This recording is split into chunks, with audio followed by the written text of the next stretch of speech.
વલસાડ એલસીબીએ ઓરવાડ હાઈવેથી ગાદલાની આડમાં 31 લાખનો દારૂનો જથ્થો ભરી જતો ટેમ્પો ઝડપ્યો। ચાલકની ધરપકડ કરી દારૂનો જથ્થો મંગાવનાર અને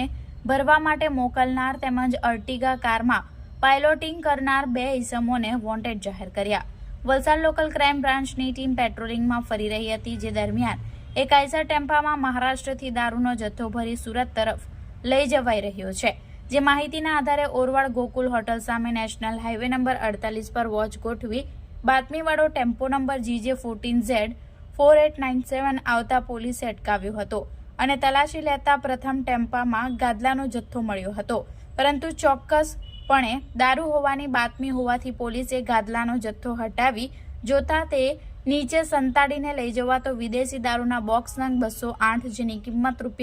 ₹31,02,400 નો જથ્થો મળી આવ્યો હતો, જેથી પોલીસે ચાલક રાહુલ અશોકભાઈ ભુરાભાઈ પરમાર રહે કામરેજ ક્રિષ્ના રેસિડેન્સી મૂળ રહે અમરેલીની ધરપકડ કરી છે અને સુરતથી દારૂનો જથ્થો ભરવા માટે મહારાષ્ટ્ર મોકલનાર અને મહારાષ્ટ્રથી દારૂનો જથ્થો ભરી આપી અર્ટિગા કારમાં પાયલોટિંગ કરનાર મળી 2 ઇસમોને પોલીસે વોન્ટેડ જાહેર કર્યા છે।